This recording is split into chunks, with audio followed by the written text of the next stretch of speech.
बस अब बहुत हो गया। अब वो इस गांव में नहीं रह सकती।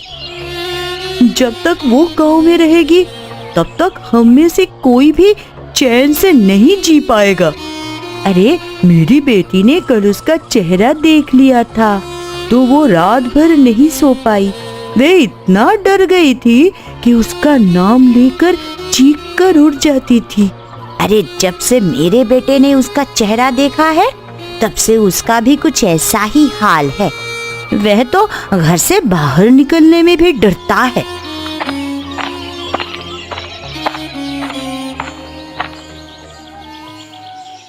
तुम सब किसके बारे में बात कर रहे हो?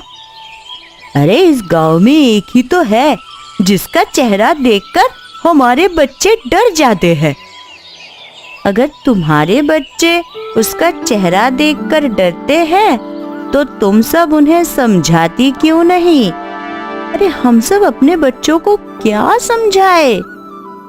तुम सब अपने बच्चों को ये समझाओ कि जैसा उसके साथ हुआ है वैसा किसी के साथ हो सकता है। तुम्हारे साथ भी तो हो सकता है ना? अगर तुम में से किसी के साथ वैसा हुआ और तुम्हारे बच्चे तुम्हें देखकर डरने लगे तो क्या तुम उन्हें छोड़कर चली जाओगी? तुम हमेशा ये फालतू की बातें मत करो मुनिया ताई। हम में से कोई तुम्हें कुछ भी नहीं कह रहा है तो इसका मतलब ये नहीं कि तुम फालतू की बातें करने लगोगी। मैं तो बिल्कुल सही कह रही हूँ। तुम्हें ही मेरी बात गलत लग रही है तो मैं क्या करूँ? चल भाई, आज लकड़ियां नहीं काटनी क्या तुझे? क्या हुआ भाई, तू किन ख्यालों में खोया हुआ है? अब मैं तुझे क्या बताऊं, तू सब कुछ तो जानता है। हाँ मैं सब जानता हूँ, लेकिन अब उस घटना के बारे में सोचते रहने से क्या होगा? अब जो हो गया उसे बदला तो नहीं जा सकता ना। तू बिल्कुल सही कह रहा है विनोद। चल अब सूखी लकड़ियां काटकर बाजार में बेचते हैं। आखिर हम लकड़हारे जो ठहरे, और सबसे अच्छे और पक्के दोस्त भी। ये हुई ना जिंदा दिली वाली बात। बहू, अरे जा कुएं से पानी ले आ। घर में एक बूंद पानी नहीं है। तू खाना बनाकर रखना, मैं खेत जा रही हूँ।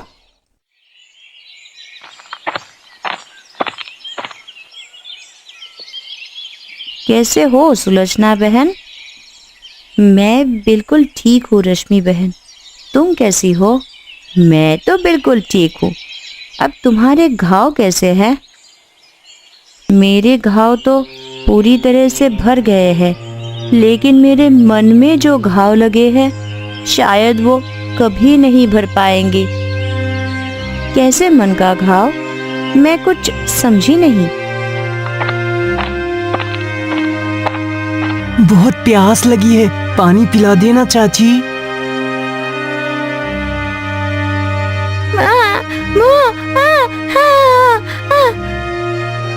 मैं इन्हीं घाव की बात कर रही थी। अब मेरी जिंदगी पूरी तरह बदल चुकी है। पहले जैसा कुछ भी नहीं रहा। पहले जो बच्चे मेरे गोदी में खेलते थे अब वही मेरे चेहरे देखकर डरकर मुझसे दूर भाग जाते हैं। नव्या की माँ, जल्दी से खाना और पानी ला दो, फिर मुझे लकड़ियां बेचने भी जाना है। पिताजी, माँ ने आज खाना नहीं बनाया। और तुम्हारी दीदी कहाँ है? उसने भी खाना नहीं बनाया क्या? वो तो खेत गई है।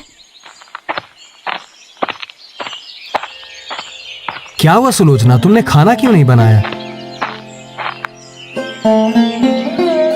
मैं जानता हूँ सुलोचना, जब से तुम्हारे साथ वो दुर्घटना हुई है तब से तुम रसोई घर में जाने से डरने लगी हो। लेकिन तुम ऐसे कब तक करोगी? आखिर एक न एक दिन तो तुम्हें वो सब भूलना ही होगा।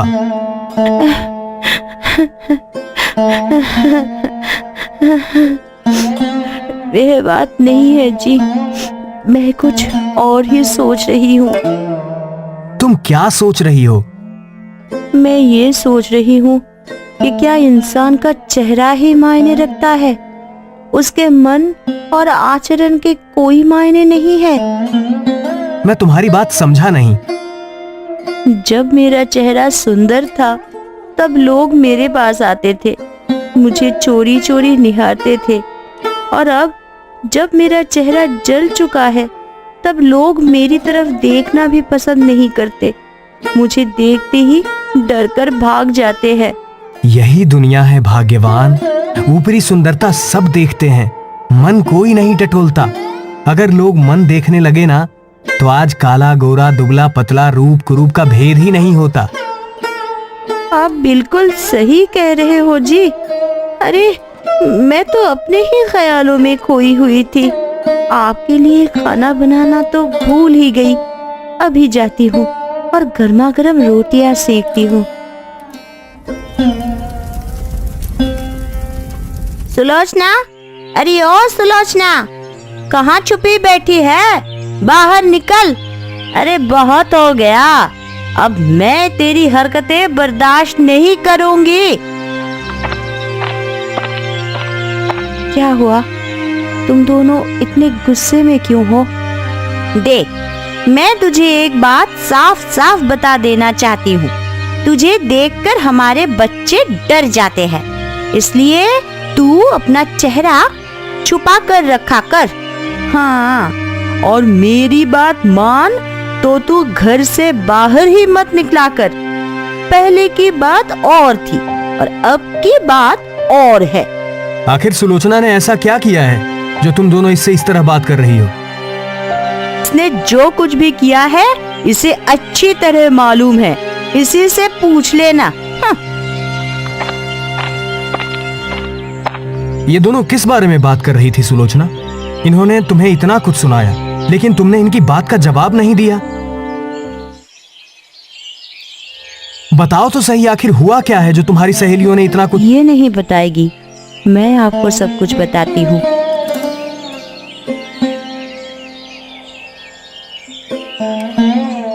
अगर ऐसी बात है तो आज के बाद सुलोचना घर से बाहर नहीं निकलेगी। लेकिन इसमें सुलोचना बहन की क्या गलती है? मैं जानता हूं इसकी कोई गलती नहीं है, लेकिन मेरी पत्नी को कोई भला बुरा कहे वो मैं बर्दाश्त नहीं कर सकता। अरे क्या हुआ बहू, रो क्यों रही हो? तुम जानती तो हो माँ, जब से इसके साथ वो हादसा हुआ है तब से लोगों का व्यवहार इसके प्रति एकदम बदल गया है। बस यही बात ये बर्दाश्त नहीं कर पा रही है। मेरे साथ चल और बता तुझे किसने क्या कहा। मैं अभी सबकी खटिया खड़ी करती हूँ। मेरे बहू को भला बुरा कहने की हिम्मत किसकी हुई? अच्छा हुआ तुम दोनों मुझे यही मिल गए। मैं तुम्हारे घर ही जा रही थी। अगर आज के बाद तुम में से किसी ने भी मेरी बहू को उल्टा सीधा कहा तो मुझसे बुरा कोई भी नहीं होगा। तो क्या तुम्हारी बहू की आरती उतारूं? उसे देखकर हमारे बच्चे डर जाते हैं, तो हम क्या करें? ये तो छोटे बच्चे हैं, तुम तो समझदार हो। तुम उन्हें ये नहीं समझा सकती कि सुलोचना के साथ क्या हुआ है? वे सब हम नहीं जानते। हम बस इतना चाहते हैं कि सुलोचना अपनी जली हुई शक्ल लेकर हमारे बच्चों के सामने ना आए, बस। तुम तीनों कान खोल कर सुन लो। सुलोचना जहाँ चाहेगी वहाँ जाएगी। यह गांव या यह कुआं किसी की जागीर नहीं है। अगर उसे किसी ने कुछ कहा तो ये सोच लेना कि अगर वह तुम्हारे बातों के जवाब नहीं देगी तो मैं जवाब देने में पीछे नहीं हटूंगी, समझी? इन तीनों के साथ ऐसा ही होना चाहिए। माँ, मैं लकड़ी बेचने जा रहा हूँ।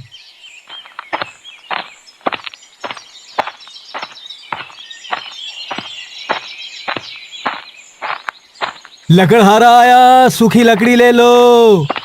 लकड़हारा आया, सूखी लकड़ी ले लो। ए लकड़हारे, लकड़ी क्या भाव दी? ज्यादा नहीं भैया, सिर्फ 50 रुपए में पूरा बोझा ले लो। तुम बहुत ज्यादा दाम लगा रहे हो, कुछ कम करो। भैया बोझा भी तो बड़ा है, और सूखी लकड़ियां लाने के लिए जंगल में बहुत अंदर तक जाना पड़ता है, बहुत मेहनत भी लगती है। उसी के हिसाब से दाम लगाए हैं मैंने। ठीक है, तो फिर मैं 45 रुपए दूंगा, इससे 1 पैसा ज्यादा नहीं दूंगा। देना है तो दो, नहीं तो आगे जाओ। ठीक है भैया, लाओ दो 45 रुपए। मैं भी तुम दोनों के साथ खेलूं? नहीं, मैं तेरे साथ नहीं खेलूंगी। और मैं भी नहीं खेलूंगा। लेकिन तुम दोनों मेरे साथ क्यों नहीं खेलोगे? अभी तक तो हम तीनों साथ में खेलते थे। मेरी माँ ने मुझे तेरे साथ खेलने से मना किया है। और मैं भी नहीं खेलूंगा। मेरी माँ ने भी कहा है कि अगर मैं तेरे साथ खेलूंगा ना, तो वो मुझे अंधेरे कमरे में बंद कर देगी। तुम दोनों मेरे सबसे अच्छे दोस्त हो ना? चल ठीक है, तू खेल ले हमारे साथ। मैंने तुझे मना किया था ना कि तू उस जलमुही के बेटी के साथ मत खेलना। तू आज घर चल, मैं तुझे बताती हूँ। नीलम, तू भी अपने घर जा।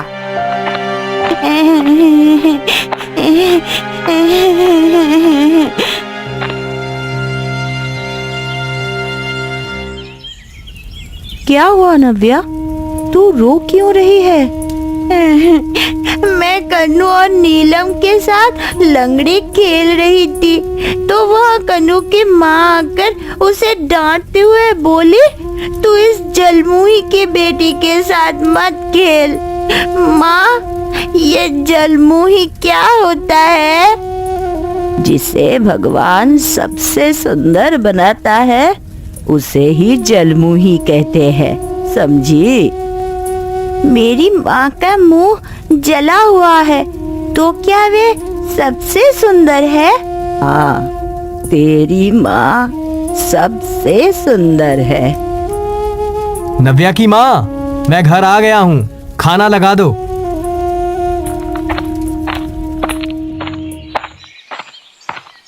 अरे आ गई तू? हम तीनों तेरे बारे में ही बात कर रही थी। तुम तीनों जरूर मेरे पीठ पीछे मेरी बुराई कर रही होगी। हम अब तेरी बुराई करें? ऐसा कभी नहीं हो सकता। अरे हम चारों तो पक्के सहेलियां हैं।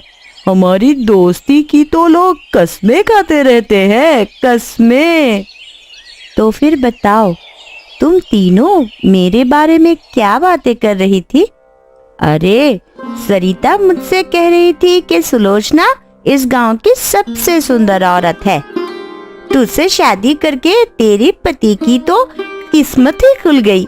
एक तो तू इतनी सुंदर है और ऊपर से इतनी समझदार भी है। न जाने तुम तीनों क्या क्या बातें करती हो। अरे हमारी बातें छोड़, तू ये बता कि तुझे इतनी देर कहाँ लग गई? मुझे पता है सुलोचना देर से क्यों पानी भरने आती है। पता है तो जल्दी बताओ मुनिया ताई। सर्दियाँ आने वाली है ना, इसीलिए सुलोचना देर रात तक स्वेटर बुनती रहती है और सुबह देर से जगती है। इसलिए वे यहाँ तुम सबके बाद पहुँचती है। अच्छा, तो ये बात है। फिर ठीक है, अब मैं तेरे घर आऊंगी। मुझे भी सीखना है स्वेटर कैसे बुनते हैं। मैं भी तेरे घर आऊंगी, मुझे भी स्वेटर बुनना सिखाना। अरे जब तुम दोनों सुलोचना के घर जाओगी तो मैं पीछे कैसे रह सकती हूँ? मुझे भी सीखना है स्वेटर कैसे बुनते हैं। हाँ हाँ ठीक है, तुम तीनों मेरे घर आ जाना। इसी बहाने हमारे बातें भी हो जाएंगी। अरे ना बाबा ना, तेरी बातें कभी खत्म ही नहीं होती। तू हमसे बातें मत करना, बस हमें स्वेटर बुनना सिखा देना। और हाँ, तू अपनी खूबसूरती का राज भी हमें बता देना। ठीक है, जैसा तुम सब कहो।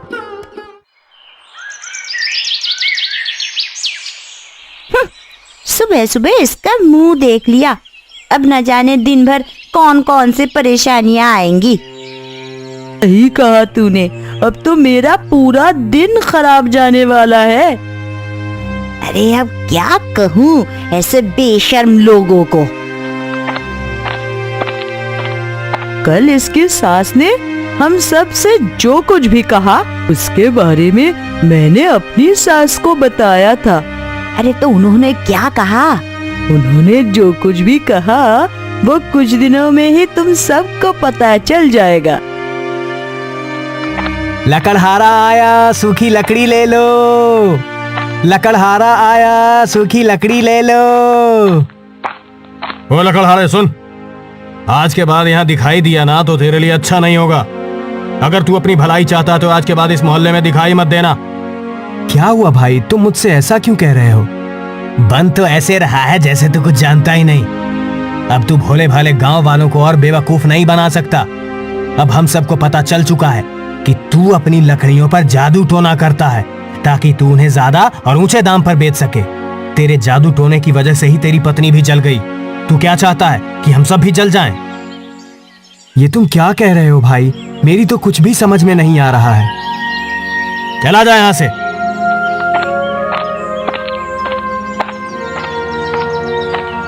आज गांव के लोगों को न जाने क्या हो गया है, कैसी अजीब बातें कर रहे हैं।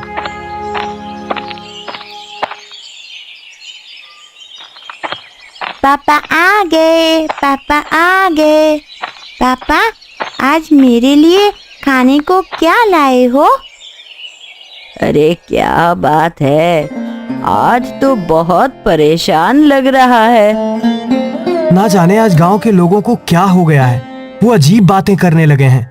मुझे कहते हैं कि मैं अपनी लकड़ियों पर जादू टोना करता हूँ और उसी की वजह से सुलोचना जली है, इसलिए आज उन्होंने मुझसे लकड़ियां नहीं खरीदी। मुझे लगता है ये गांव वाले पगला गए हैं। कोई बात नहीं, इस गांव में नहीं तो ना सही, तू कल पड़ोस वाले गांव में जाकर लकड़ियां बेच आना। तू अभी बहुत थका हुआ है रे, खाना खाकर आराम कर ले।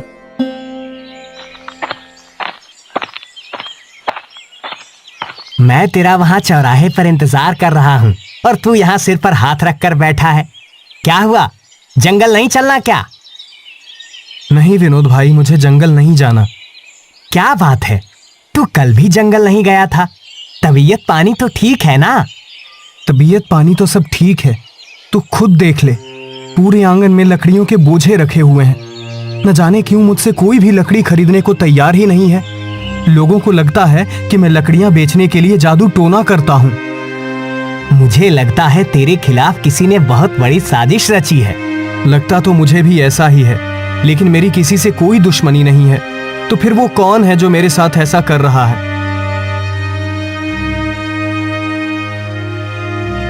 मुझे पता है ये सब मेरे कारण हो रहा है। मैं जब तक यहाँ रहूंगी तब तक ऐसा ही होता रहेगा, इसलिए अब मुझे इस घर से जाना होगा। आज मेरा मन लंगड़ी खेलने का नहीं है। नव्या हमारे साथ नहीं खेलती तो मेरा कुछ भी खेलने का मन नहीं करता। तू सही कह रही है, मुझे भी ना उसके साथ खेलने का मन नहीं करता। तो फिर अब हम क्या करें? आज हम दोनों तालाब में नहाने चलते हैं। हाँ, चलते हैं। अब मैं यहाँ से कहीं दूर चली जाऊंगी, फिर कभी लौट कर नहीं आऊंगी। अरे, ऐसा लगता है जैसे तालाब में कोई डूब रहा है। कन्नू, नीलम, अरे ना जाने आज ये दोनों बच्चे कहाँ चले गए। तुम अपने बच्चे को ढूंढ रही हो क्या? हाँ मुनिया ताई, जाने आज वो दोनों कहाँ चले गए। थोड़ी देर पहले मैंने उन दोनों को तालाब के ओर जाते हुए देखा था।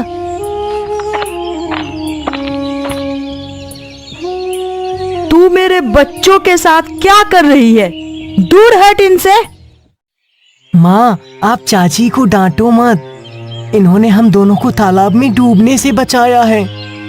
हमें माफ कर दो सुलोचना, हम दोनों ने तुम्हें बहुत गलत समझा। तुम्हारा चेहरा जल जाने की वजह से हम दोनों ने तुम्हारी बहुत बेइज्जती की, तुम्हारे साथ गलत व्यवहार किया, लेकिन फिर भी तुमने हम दोनों की बच्चों की जान बचाई। हम दोनों ही अपने बातों और अपने किए से बहुत शर्मिंदा है। मैं अब ये समझ गई हूँ कि चेहरे चाहे जैसे भी हो, लेकिन मन हमेशा अच्छा होना चाहिए। हमने पहले भी तुम्हारा चेहरा ही देखा था और अभी भी तुम्हारा चेहरा ही देख रहे थे। जलने से पहले सुंदर चेहरा और जलने के बाद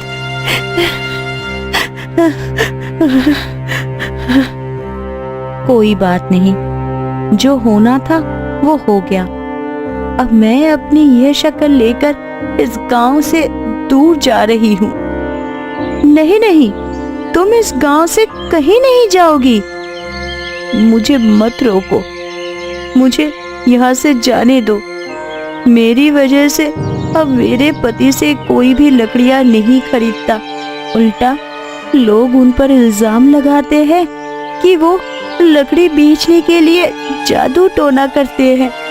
मेरी वजह से वो बहुत परेशान रहते हैं। मैं अब और उन्हें परेशान नहीं कर सकती। वो सब तुम्हारे वजह से नहीं, बल्कि मेरी, कोमल और संध्या की वजह से परेशान हो रहा है। तुम लोग ने जो मेरे साथ किया उसके लिए तो मैं तुम्हें माफ कर दूंगी, लेकिन मेरे पति के साथ जो कुछ भी किया उसकी माफी तुम उन्हीं से मांगो।